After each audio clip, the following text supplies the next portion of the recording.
안녕하세요. 이시안의 읽은 척 책방 이시안입니다. 자, 오늘은 여러분 혹시 예전에 마스크란 영화를 기억하시나요? 소심한 은행원이 북유럽 신이 깃든 마스크를 딱 쓰는 순간 장난꾸러기 신으로 변해서 정말 만화에서나 일어나는 막 이런 거 있잖아요. 이런 일들을 벌인다라는 그런 설정이었는데요. 그 마스크에 깃든 신이 바로 북유럽 신화의 주신 중 하나인 로키입니다. 또 다른 또 신은 또 유명한 신이 토르가 있죠. 바로 이제 토르와 로키가 형제인데요. 그들의 아버지가 오딘이죠. 의형제고요. 아버지가 오딘인데요. 바로 이 세 신에 대한 이야기가 주축이 되는 이야기가 북유럽 신화입니다. 사실 토르나 어벤져스 같은 마블의 영화에서 이 캐릭터들을 잘 써먹고 있는데요. 실제로 그 영화에 나오는 그 로키와 토르의 성격이 북유럽 신화의 그 성격 캐릭터를 많이 좀 차용을 해가지고 비슷하게 나오기 하더라고요. 네. 자, 오늘 이시안의 읽은 척 책방은 바로 북유럽 신화. 자, 이걸로 시작을 하겠습니다. 북유럽 신화는요, 오딘과 토르 그리고 로키에 대한 이야기입니다. 이 세 신들이 세상의 종말이자 또 새로운 세계의 시작이라고 할 수 있는 신들의 전쟁, 신들의 황혼, 라그나로크를 향해서 치닫는 그런 이야기예요. 이 세 신의 성격을 살펴보는 게 굉장히 중요한데요. 첫 번째, 그 주신격인 오딘은요, 사실은 그 지위에 걸맞지 않게 캐릭터가 교활한 캐릭터입니다. 그래서 그 신화에 나오는 표현에 의하면 숨 쉬듯이 거짓말을 하는, 이 주신에는 좀 맞지 않는 그런 성격이죠. 그리고 이제 토르는 그 오딘의 아들 이렇게 묘사가 되는데요. 한마디로 무식하게 힘만 센 캐릭터거든요. 게다가 힘도 세지만 묘린이라는 난장이한테 선물 받은 망치인데요. 요거는 그 무엇이든 부술 수 있고요. 게다가 자기 손으로 돌아오는 그런 천하무적의 무기죠. 이것도 있고 천둥을 다루는 신이기 때문에 전투에선 천하무적이에요. 하지만 약간 우둔하기 때문에 맨날 허구한 날 로키한테 당하는 그런 역할입니다. 그래서요, 이런 것들 때문에 중세 민중들은 약간 우둔하지만 힘은 세고 그런 성격, 그리고 이제 또 농업의 신이라는 직책이 있거든요. 그래서 토르에 대한 이야기가 그 오딘에 대한 이야기보다 훨씬 많이 전승이 되는데요. 한마디로 민중들한테는 사랑받았다, 그런 걸 알 수 있는 신인 거죠. 로키에 대해서는 신들 사이에서도 양가 감정이 존재를 합니다. 북유럽 신화에 나오는 표현에 의하면 뭔가 잘못되었을 때 토르가 하는 첫 번째 행동은 로키가 한 것이 아닌가 의심해 보는 것이다. 그것이 아니라고 판명되면 뭔가 잘못되었을 때 토르가 하는 두 번째 행동은요, 로키에게 가서 자문을 구하는 것이다. 이렇게 되어 있거든요. 그러니까 말썽도 일으키지만 신들에게 지혜를 빌려주어서 어떤 해결책을 제시해 주는 것도 로키의 역할이었습니다.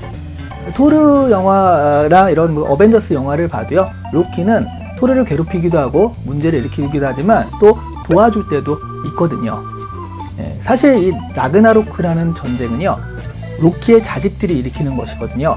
하지만 라그나로크가 세상의 종말이라기보다는 그래서 기존의 신들이 다 죽고 새로운 세계가 열리는 그런 또 다른 세상의 시작이라는 그런 의미도 있습니다. 북유럽 신화를 읽다 보면 조금 당황스러운 면도 있는데요.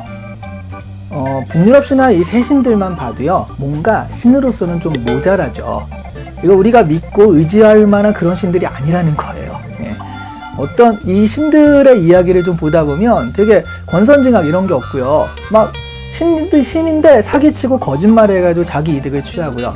또 프레이야라는 신 같은 경우는 미의 여신인데 자기가 너무 좋아하는 목걸이를 얻으려고 난장이랑 잠자리를 하기도 합니다. 정말 그걸 얻으려고요. 관용, 용서 이런 것도 별로 없어요. 그러다 보니까 우리가 아는 어떤 교훈적인 그런 이야기가 아니거든요. 그래서 북유럽 신화가 조금 더 신선하게 다가오는 것 같아요. 북유럽 신화 읽은 척 포인트 첫 번째입니다. 첫 번째는 북유럽 신화에서는 지식 숭배가 남다르다는 걸 알 수 있거든요. 지식보다는 정보라는 말도 좀 더 가까운 것 같고요. 주신인 오딘이 한쪽 눈이 없거든요. 그 한쪽 눈이 없는 이유가 지식을 얻기 위해서, 깨달음을 얻기 위해서 눈과 맞바꿨다라고 해요. 그래서 그 깨달음을 얻는 순간 세계의 지배자, 신들의 왕이 될 수 있었고요. 오딘이 그 두 마리 까마귀를 데리고 다니는데요. 각각 후긴과 문인이라는 까마귀인데 얘네들이 이제 생각과 기억을 뜻한다고 해요. 이 새들이 세계를 날아다니면서 정보를 다 수집해와가지고 오딘한테 이제 속삭여준다고 하는데요. 그러니까 요즘에 그런 생각들 있잖아요. 정보를 잡는 사람이 권력을 잡는다. 이런 것들이 예전 신화에서도 나타났다라고 보시면 될 것 같아요. 그래서 지식, 정보가 있는 오딘이 주신이거든요. 이런 걸 보면 사실 그리스 로마 신화 같은 경우에는 어떤 문제가 있을 때 신들이 권능 아니면 파워, 힘으로 어떤 문제를 해결하는데, 근데 여기 북유럽 신화에서는 오히려 오딘이라든가 로키 같은 지혜를 가진 사람들이, 사람은 아니죠, 신들이 그런 것들을 해결하니까 약간 다른 포인트를 찾을 수가 있네요. 북유럽 신화 두 번째 읽은 척 포인트입니다. 북유럽 신화의 신들은 전체적으로 좀 모자라더라고요. 전지전능하지도 않고요. 그 다음에 라그나로크라는 그런 그 운명처럼 그걸 가지고 있기 때문에 좀 우울한 감도 있고요. 그리고 세 번째로 죽음을 맞이하는 그런 것도 있거든요. 사실 이런 걸 보면 전지전능하고 영생이 가능한 그리스 로마 신들과는 차별점이 좀 있어요. 그게 이제 그 지중해 연안 따뜻하고 놀기 좋잖아요. 네, 그런 데서 탄생한 그리스 로마 신화의 어떤 그 긍정적이고 그런 분위기, 한없이 그 무한의 긍정에 가까운 그런 분위기와 황량하고 추운 북유럽에서 탄생한 그 북유럽 신화라는 요런 차이, 이 어떤 사람들이 거기에 살았느냐의 그런 차이가 여기에 반영됐다고 합니다. 그래서 이제 북유럽 신화는요, 약간 뭐 바이킹이나 이런 사람들도 섬겼기 때문에 전투적이고 비장한 맛이 있는데요. 그러다 보니까 지금 그 게임이라든가 소설, 영화 같은 것들에 북유럽 신화 얘기들을 굉장히 많이 반영해서 만들고 있거든요. 여러분 대표적으로 제가 사실 오늘 이 티셔츠를 입고 나온 이유는 바로 여기 요 부분 보이시죠? 요 토르 때문인데요. 바로 마블의 영화 어벤져스나 토르 같은 데서 글을 쓰고 있고요. 그래서 여러분이 또 많이 알고 있죠. 그리고 또 라그나로크라는 게임 자체가 있습니다. 그리고 또 뭐가 있냐면 노블레스라고요.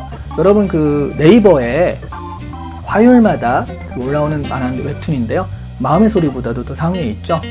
그 굉장히 그 인기 있는 웹툰인데, 노블레스에서 그 로드가 사용하는 소울 웨폰이 바로 라그나로크라고 해요. 이름이. 그래서 이때도 그 이름을 쓰고 있고요. 혹시 여러분 오 나의 여신님이라는 만화를 아시나요?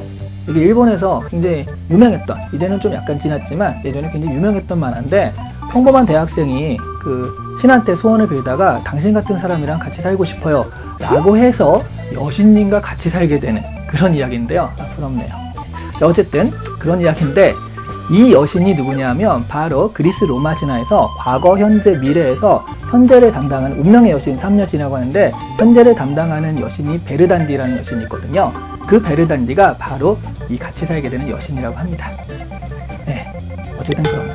자, 그리고 여러분이 좀 잘 아시는 그 SF 중에, 판타지 중에 정말 유명한 거, 반지의 제왕.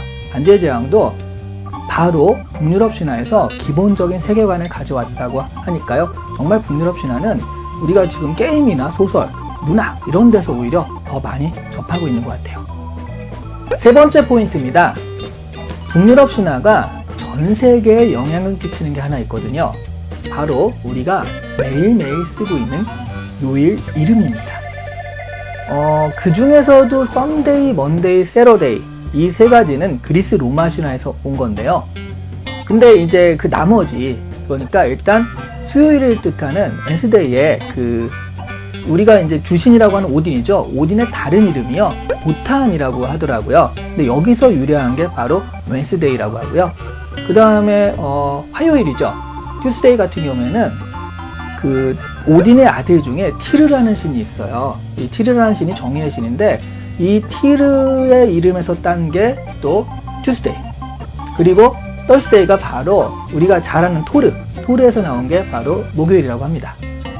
자, 그리고 마지막 그 프라이데이는 그 사랑의 여신 프레이야가 바로 프라이데이 원조라고 하니까요. 그렇게 보면 그리스 로마 신화 3개, 북유럽 신화 4개 해가지고 우리는 매일매일 북유럽 신들의 이름을 얘기하고 있었던 거네요. 이 시간에 읽은 척 책방. 자, 오늘은 북유럽 신화로 찾아 배웠는데요. 이 닐 게이먼이 치은 이 북유럽 신화 같은 경우 여러 가지 판본들이 많지만 최근 들어 가장 잘 정리한 판본 같아서요, 소개를 해드리니까 혹시 관심 있으신 분은 읽어보시고요. 그리고 그 표시로 구독과 좋아요를 부탁드리겠습니다. 자, 오늘 이 시간에 읽은 척 책방 여기까지입니다. 감사합니다.